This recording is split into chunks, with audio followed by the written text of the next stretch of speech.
இந்தியாவில் கங்கை, யமுனை, நர்மதை, சரஸ்வதி ஆகிய 4 நதிகளும் சிறந்தவை. இவற்றில் கங்கைக்கு இணையான நதி இந்த பூமியில் இல்லை. பண்டைய காலத்தில் நர்மதை நதி பல வருடங்கள் தவம் செய்து பிரம்மதேவனை மகிழ்வித்தது. மகிழ்ச்சியடைந்த பிரம்மதேவன் என்ன வரம் வேண்டும் என்று கேட்டார். நர்மதை நதி, பிரம்மாதேவரே, நீங்கள் என் தவத்தால் திருப்தி அடைந்தால் என்னை கங்கை நதியைப் போல் ஆக்குங்கள் என்றது. பிரம்மதேவர் சிரித்துக்கொண்டே சொன்னார், வேறு எந்த கடவுளும் சிவபெருமானுக்கு சமமாக முடியும் என்றால், வேறு எந்த ஆணும் விஷ்ணுவுக்கு சமமாக முடியும் என்றால், வேறு எந்த பெண்ணும் பார்வதி தேவிக்கு சமமாக முடியும் என்றால், வேறு எந்த நகரமும் காசி நகரத்துக்கு சமமாக முடியும் என்றால், வேறு எந்த நதியும் கங்கைக்கு சமமாக முடியும் என்று கூறினார்.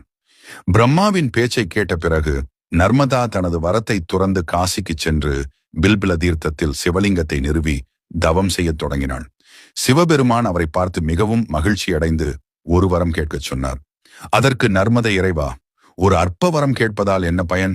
உங்கள் பாதங்கள் மீது எனக்குள்ள பக்தி அப்படியே இருக்கட்டும் என்று கூறினாள். நர்மதாவின் வார்த்தைகளை கேட்ட சங்கரர் மிகவும் மகிழ்ச்சி அடைந்து, நர்மதா, என் ஆசிர்வாதத்தால் உன் கரையில் உள்ள அனைத்து பாறைகளும் சிவலிங்கங்களாக மாறும். கங்கையில் நீராடிய உடனேயே பாவங்கள் அழிக்கப்படுகின்றன. யமுனை 7 நாட்கள் நீராடி அனைத்து பாவங்களையும் அழிக்கிறாள். சரஸ்வதி 3 நாட்கள் நீராடி அனைத்து பாவங்களையும் அழிக்கிறாள். ஆனால் நீ உன்னை கண்டாலே அனைத்து பாவங்களையும் அழித்து விடுவாய். நீ ஸ்தாபித்த நர்மதேஸ்வர் சிவலிங்கம் புண்ணியத்தையும் முக்தியையும் தரும் என்றார். அந்த லிங்கத்தில் சங்கரர் இணைந்தார். இவ்வளவு தூய்மையை பெற்ற பிறகு நர்மதாவும் மகிழ்ச்சி அடைந்தார். அதனால்தான் நர்மதாவின் ஒவ்வொரு கல்லும் சங்கரே என்று கூறப்படுகிறது.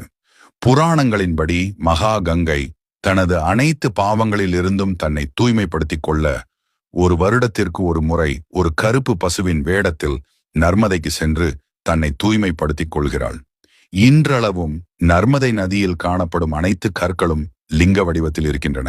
ஓம் நம சிவாய.